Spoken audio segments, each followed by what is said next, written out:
Welcome to my channel English Sindhi Buddy।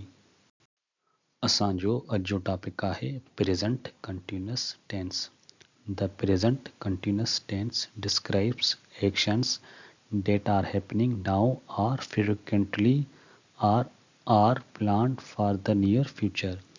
ज़मान मौजूदा मुसलसल उन्हनि कमनि खे बयानु करे थो जेके हाणे या बार बार थी रहिया आहिनि या वेझे मुस्तक़बिल लाइ मनसूबाबंदी कयल आहिनि। Helping verbs of present continuous tense are am, are and is। Present continuous tense जा helping verbs आहिनि am, are ऐं is।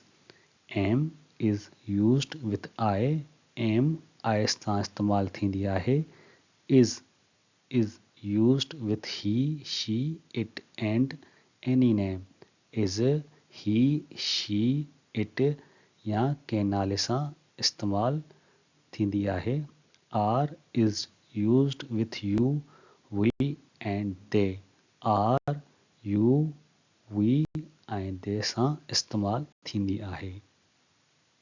Sentence formation of present continuous tense। Present continuous tense जो जुमिलो ठाहिणु। सभ खां पहिरीं असां सब्जेक्ट रखंदासीं, पोइ एम, इज़ या आर रखंदासीं, पोइ मेन वर्ब सां गॾु ING हणंदासीं, पोइ फ्रेज़ या ऑब्जेक्ट रखंदासीं।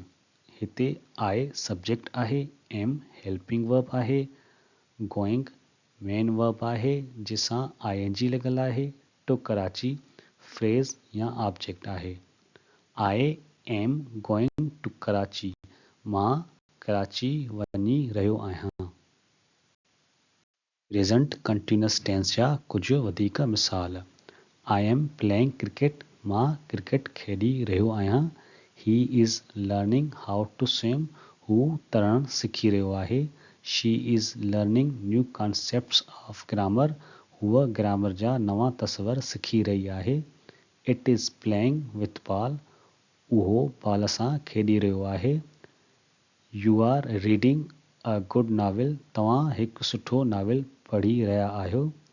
V R swimming in a big pool, असीं हिकु वॾे तलाउ में तरी रहिया आहियूं।